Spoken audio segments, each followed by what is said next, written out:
everyone, and welcome to our next episode of Heavenly Cooking with the Archdiocese of San Antonio. My name is Father Scott Janysek. I am the pastor of Our Lady of Guadalupe Church in Helotes. And today I'm going to be cooking with you a little bit one of my favorite dishes to make. It's what I make for folks a lot. My teens really enjoy it. And that is chicken Alfredo using a very simple but very good Alfredo sauce that I hope that you and your family will enjoy. I'm going to actually put together the whole meal so that you can consider building this whole meal for your family. So it'll have the chicken Alfredo. There will be a bread, a garlic cheese bread that we will do. And we will do a simple green beans recipe as well to really fill out the plate and make it look really nice. So thank you for joining us today. And at this time, we will be going ahead and beginning. The first thing we need to do is get our green beans started. As much as I grew up and enjoyed the canned green beans, I'm sure many of y'all did as well, I have started using these. HEB has these fresh green beans that are actually very simple to cook. You punch the bag a couple times. And if you look on the bag, it does mention that you place it in the microwave on high for about 4 to 5 minutes. While those are cooking, what we're going to do next is cut up some bacon to go with our green beans. I'm not a healthy person. Y'all can tell it by looking at me. So I prefer meals that are actually very fatty, I guess you could say. It's hard to find it at many of the HEBs, but my favorite bacon to use, there is a jalapeno bacon that you can find at some of the HEBs. Whenever I find it, that's one of my favorite ones to use with these big green beans. But at this time, it's just simply the HEB black pepper bacon. It adds a little flavor to it, everything as it's cooking as well. And we're just going to simply cut that bacon up into smaller pieces. Doesn't have to be exact or tiny or large, anything like that. You want them to fit where when people are eating the green beans, they can get a slice of the bacon and not have to worry about anything else. About it being too big or needing to cut it. They'll already potentially need to cut the green beans at times. But we're going to cut up a good amount of bacon.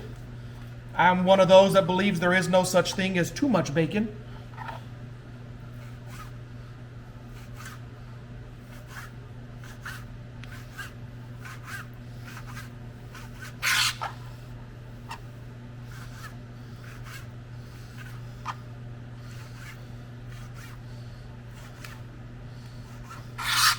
And then I'm going to cut just a little more bacon. Like I said, I enjoy a good amount of bacon. The bacon, what this does is it puts that fat off of the bacon into the dish.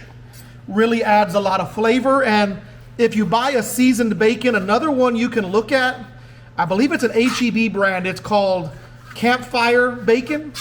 And it has a barbecue blend mixture put onto the bacon that is also very good. I didn't see that one at HEB this morning when I went to look. So I just went with the simple black pepper bacon. If you're one of those that likes pumpkin spice, usually they do a pumpkin spice flavored bacon as well. I'm not one that enjoys that, but you are welcome to if you want to try that with your bacon, with your green beans as well. So the bacon will go into the frying pan. It's probably still got a couple minutes before it really starts sizzling. So this is a bread I learned from some friends at a previous parish that of all things that it has a little bit of mayonnaise mixed into it, but it makes a very good cheese bread. So what you're going to do is get some sort of a roll, something of this like this. This is a submarine roll. And just going to cut them in half. And we're going to stick them on a plate. The next thing we're going to be getting is Duke's mayonnaise. I was always told that you have to use Duke's or a real mayonnaise for this to work. And just there's not a set measurement, you're going to put a decent amount.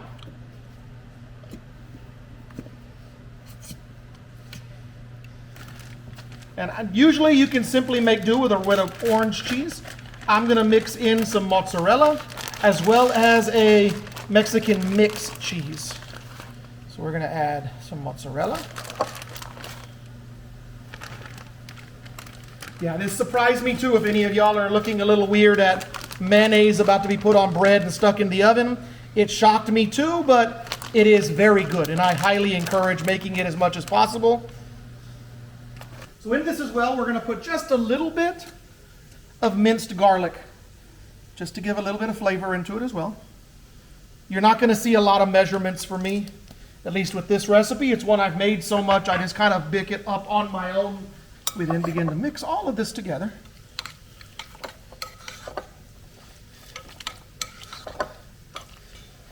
The next thing you're going to want is butter. Now, ideally, it does recommend for this recipe to brown the garlic in the butter in a frying pan and put the bread on top and let the bread absorb that. I don't have enough stove space to go ahead and do 15 different frying pans going at once, so I'm going to do a little bit of a cheat at this time. We'll get a stick of butter, cut it fairly thin, and what we're going to do is put a little bit of the butter across the bread, just enough where it's going to be able to sink in.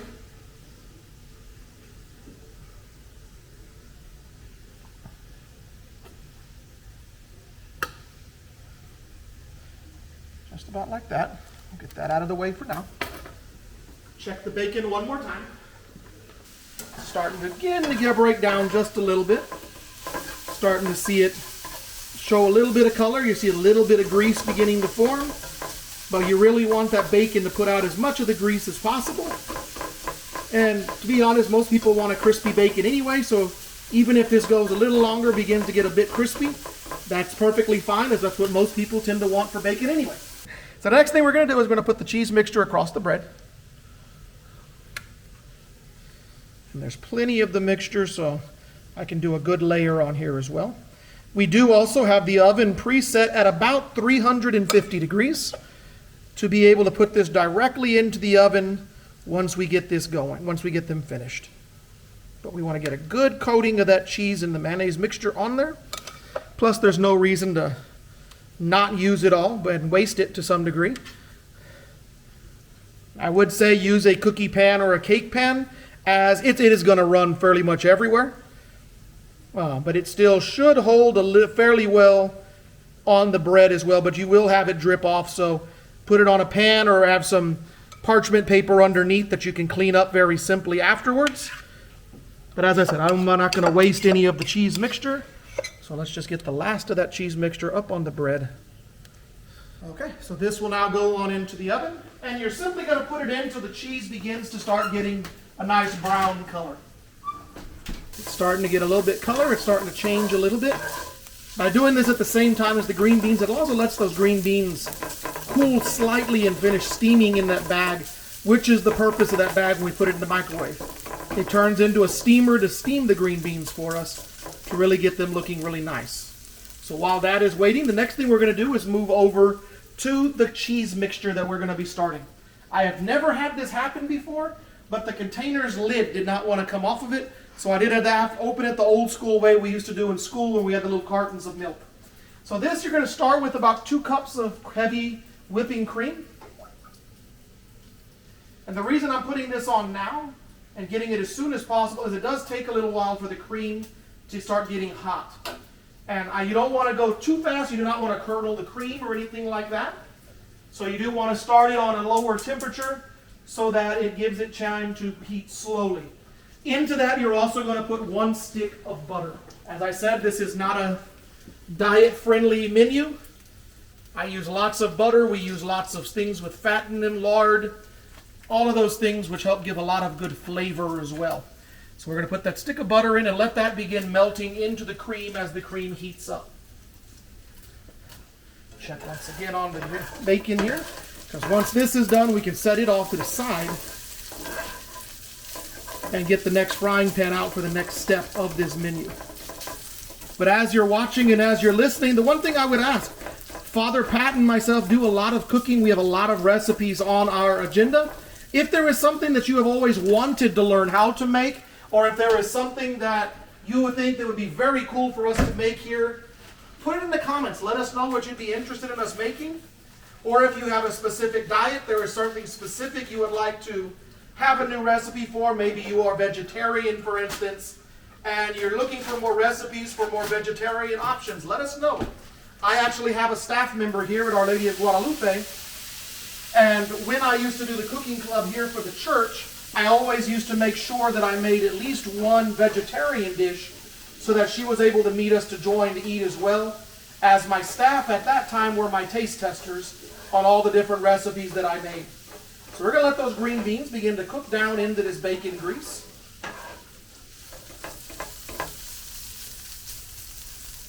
I am also very usually heavy-handed on regards to seasoning.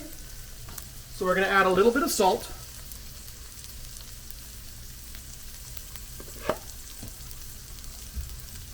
A little bit of black pepper.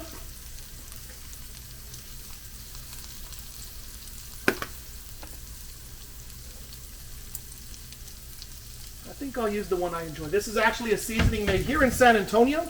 It is called Chupacabra Rub by two gringos, which actually gives me a good chuckle and laugh. But it's one of my favorite seasonings. It's a good season for everything. I use it on steaks and just about anything. You'll actually, throughout the rest of this cooking shows, episodes, you'll see me use Chupacabra on just about everything. You can buy that at H-E-B. They carry it in most of their seasoning shelves in their stores. So we're going to mix those seasonings into the green beans. You can also add any seasonings you may want. For instance, a little bit of garlic, maybe a little bit of chili powder or something like that to add a little extra flavor in for your green beans if you so wish. Now, if you look over at the cream, you're going to see that it is beginning to heat up a little bit. The butter is starting to disperse out into the cream. That lets us know that it is starting to get warm. So I do want to stir it slightly just to make sure that it doesn't curdle or anything like that. I would warn, you do want to use heavy whipping cream to make this sauce. I have tried to make it with whole milk before, and it never actually turned into a sauce. It turned into a glob of melted cheese sitting inside a bunch of milk.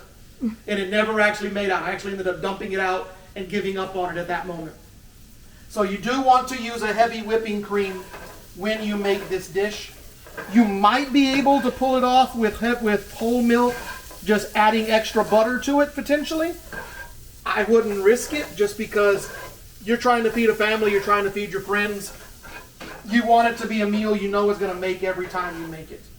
You don't want something that's going to be pushing or challenging. Now the green beans are about done. Turn the burner all the way down to low so I don't have to reheat it. And we're going to put the green beans off to the side. I usually will aim for about 1 chicken breast for 2 to 3 people. To keep that in mind for your measurement. So I already have 1 cut up, because mainly y'all don't need to sit here and watch me cutting up chicken with my horrible knife skills. This looks like it was a pretty scrawny little chicken actually for this particular chicken breast. But what I try to do, if you look, there is a white line that tends to run down the chicken breast. So I will always cut right past that line, set it off to the side, and then right where it begins to get thicker, cut that off, give it off to the side. And then I start with making some strips that I will then simply cube up. I find cubing the chicken does a whole lot better in regards to spreading the flavors and the seasonings and making it a whole lot easier to eat. If I can make it easier on my guests and the people that I'm serving to, I'll always take that into consideration while I'm cooking it. So if I can reduce the amount of time they're having to sit there and chop everything up in the plate that I'm serving them, I'll try to do that as best I can. So once again, we'll cut the chicken up into some small bite-sized pieces. I leave the fat. That adds a little bit extra flavoring into the meat as well. You can also do this with chicken thigh as well. I do find that chicken breast tends to hold up a little bit better, but chicken thigh, as many of you already probably know, adds a whole lot of extra flavor and fattiness. There's a lot more fat on those chicken thighs as well. So you are welcome to use whichever version of chicken you want. I would recommend not using something with bone in it. That could give we can do other recipes that look at the bone. And just in case anyone's wondering, this is a different knife than the one I use on everything else. So we'll begin by putting the chicken into the pan. Let's use a different spatula just to spread it out to make it where that seasoning goes in a little easier. One thing I will let everyone know is I only will season once in many of the things you'll see me do. So it will look very heavy at one time, whether this is a large item or whether it's cut up chicken like this. I usually will season all at once and then roll everything to give it all of the seasonings at one time. Okay, so if we actually look, our butter is actually melted. Oh, there is a little bit of it left in here. In our pot. I just lost it again. There was in here. I promise I did see it. But it looks like it did fall apart already. So if it's in here, it's still small pieces. So what we'll be doing now is beginning to work between the sauce and the chicken as we move forward. So we did salt, black pepper. I tend to season heavy. I've learned that I'm one that likes flavor, and so I go by finding flavors that I will like. The next seasoning we'll use this time is called Heath Ryle's Cajun Creole Butter and Garlic. This I found at Academy one day when I was looking for seasonings for some different barbecuing that I do. So we'll add that onto the chicken. Like I said, it will look heavy, but you got to remember we're going to roll all of this together. Next, we're going to get some garlic powder. You can also use that fresh garlic if you so wish. But we'll put garlic. I'm heavy-handed with garlic. It's one of my favorite seasonings that I love to use. I also prefer things spicy, so we do have cayenne. And for the fun of it, we'll also put a little bit more of that Chupacabra. I didn't do it this time, but usually I do try to mix my seasonings in such a way where you can find them throughout the meal. It's found in every aspect of the meal. So a lot of times when I make the green beans, for instance, if I know that I'm going to use Chupacabra or a different rub on the meat, I will use it in the green beans as well, so that that seasoning palette goes between all the different potential pieces of that we're going to be eating. So once again, like I said, we're going to season that chicken up really nice. Just roll it around with each other and get them all nicely coated. For the purpose of this recipe, as we're cooking, I'm going to turn the handle where I don't hit it again. Turn it up slightly. Usually I'll cook it at a medium to medium-high temperature. For this one, as we're going to be cooking and giving instructions for other things, I do want to keep the chicken on a little lower temperature. I'm also going to take a peek at what our bread is looking at very quickly. So as you can see, it's beginning to run over the edges. It's starting to get a little bit of brown, but it's still got a ways to go. For this, I try to use about 4 different varieties of cheese. One of those is a Kraft mozzarella that's got Philadelphia cream cheese in it. It really makes a good creamy product. You're going to want a really nice grated Parmesan. This is a natural cheese Parmesan from H-E-B. Parmigiano Reggiano, a little bit different variety of Parmesan. It's a little bit sharper usually, and I'll mix that in. Pecorino Romano will be another variety I will use, and then Provolone will be the other variety. I am going to experiment today. I have never actually used this. I've never seen it before, and it's an actual brick of sharp provolone. So I will be taking it and breaking it into small pieces to put into the sauce and letting it melt in as well. At one point when I first discovered this recipe, there was actually measurements for how much of all the cheeses. I don't have that anymore. I just go by what looks good. So first off, we'll put the mozzarella in and let that begin melting in. However much you think that is, if you think that was a quarter or a half cup or a 1 cup, you can decide on that. Like I said, I cook kind of like if you ever watched your grandparents cook, just putting a dash of this and a little of that until it looks right. That's about the way I do most of my cooking. Next, we're going to put Parmesan. And I'll put both varieties of Parmesan in very quickly. You can also hear the chicken beginning to season very lightly. Okay, now I'm going to stir that in to let it start melting itself in. You don't want to put too much of the cheeses in all at one time. It tends to make it harder for it to melt down.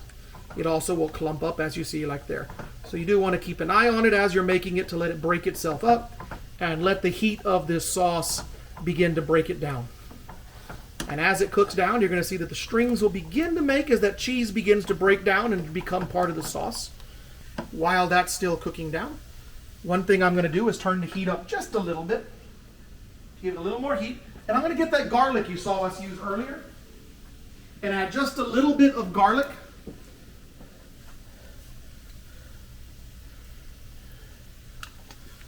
And then usually we'll add a little bit of salt to it.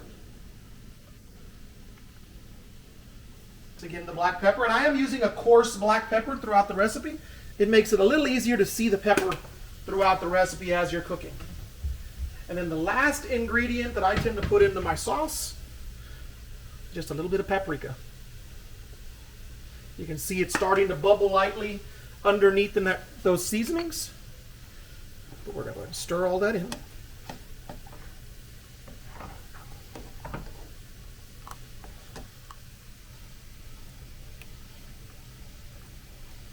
Down slightly. Let's take a look at how our chicken is looking.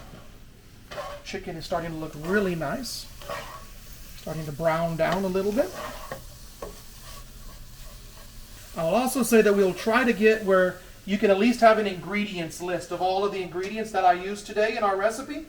I will try to make sure that that gets posted with our video so that for those that would like to try cooking the recipe at your own home, you will have that opportunity to have at least the list of ingredients that I made or used so that you can then follow along or try cooking it at a later date.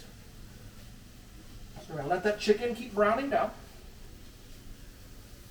Every so often you'll find a piece that just doesn't flip, so just flip it for yourself. That way it cooks a little bit quicker and it starts getting cooked all the way through.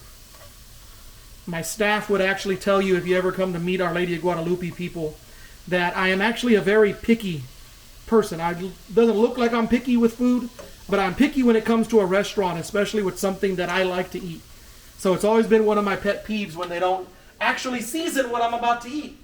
You're giving me a very bland Alfredo sauce or a piece of chicken that they put on the grill for a couple seconds, flipped it, cut it up, set it, made it look really pretty in the bowl. But it's not edible for me. There needs salt, it needs seasonings added to it. So lately, whenever I go out to eat, I always try to find something that I actually do not make myself, so that I'm not as big of a critic about it. Okay, so those cheeses have mixed in very well. So we're going to go ahead and grab some of those other cheeses we talked about. First is the Pecorino Romano. We're going to shake that into the pan. The one thing to remember, especially if you have leftovers like I tend to do with this particular recipe, is that as you're going to be putting it up, it's not going to preserve as well as what you have seen in the bottles, for instance, at H-E-B.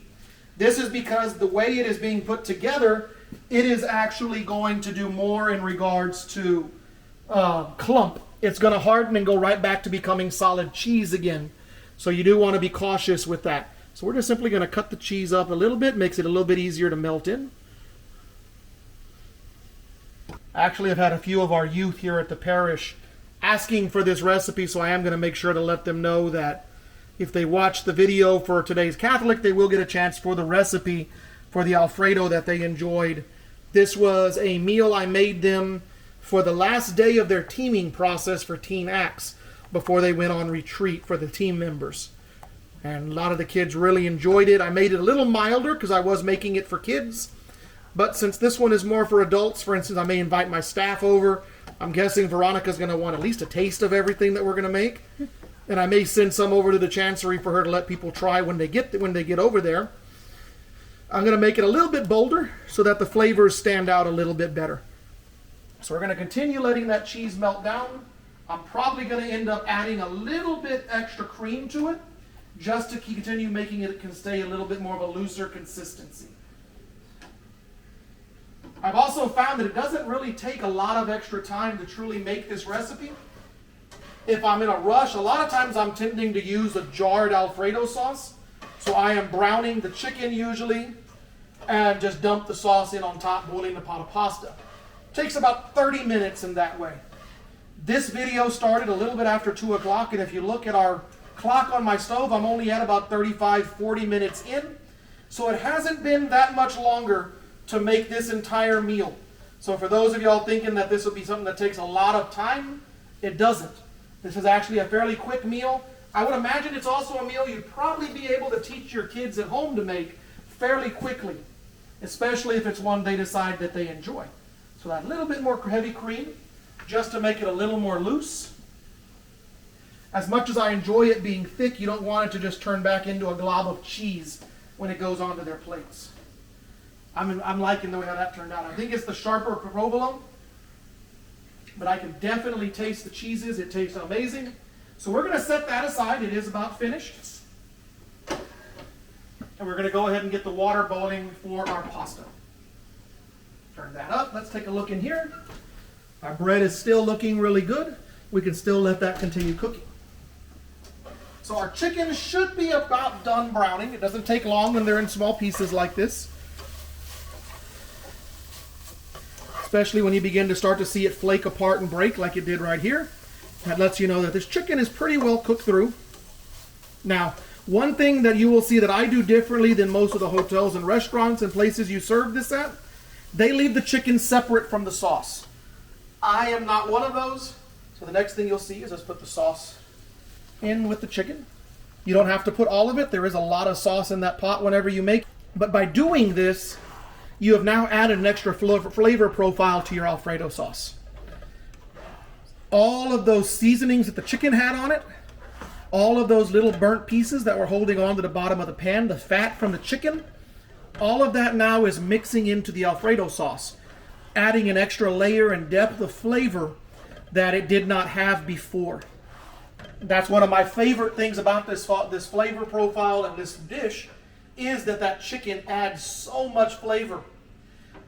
Something you may consider as well, it does work good with just about any protein.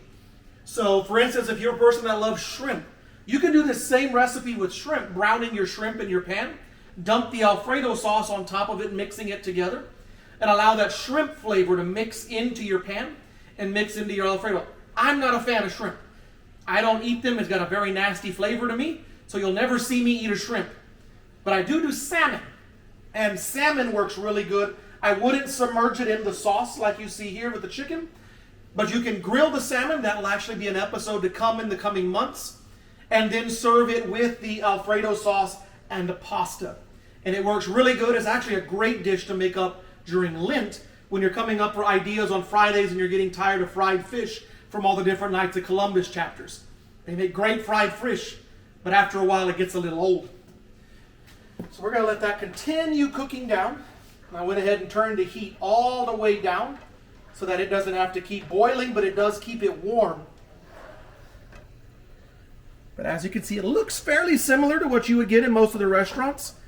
When I have seasoned heavier at different times, it will actually turn to sauce a little bit of an orange color from all the different seasonings and all the different flavor profiles. But this one actually still holds and looks fairly similar to what you see there. So right now, really, this dish is about 80% finished. Amazing to think. We've only been making this for about 35, 40 minutes. We have bread that is almost done. Green beans are done. The chicken and the sauce is done. All we've got left is pasta. And so here in a moment, we'll go ahead and drop that pasta. But then once the pasta is strained, I will show you something that I do with the seasoning. It's something that I heard on the Food Network one day, and it really gave me a great idea. They say how many cooks lose an opportunity for flavor by not flavoring their pasta. Okay, so now that we're back, we have the pasta fully cooked.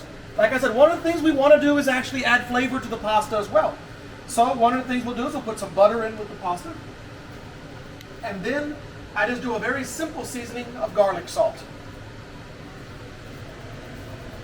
Be very light on it, as you could very easily over salt your entire dish. Not that it's happened to me or anything like that.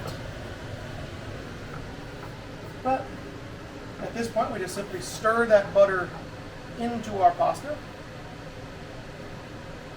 Allow it to cook all the way in. And that is a bit of black pepper. Just a very light dose.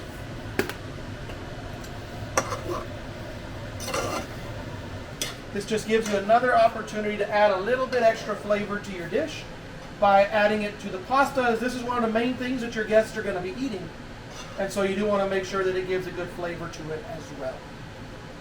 Now that the pasta is all ready, we're going to let that sit for just a second, because we're going to go ahead and cut our bread very quickly. As you can see, it has come out of the oven now. It is looking really nice. I need to break loose a little bit of it, and we're simply going to cut it into pieces.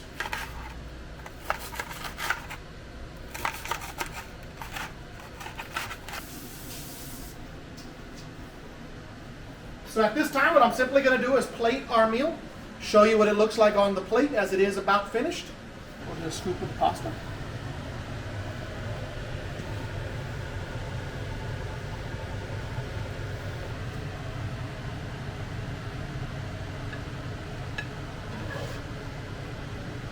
And for those who are part of those who know me, yes, I do eat the green beans. I just don't eat a lot of them, but I will eat the green beans.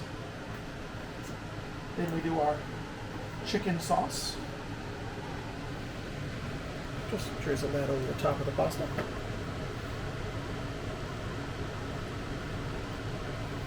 A little bit extra.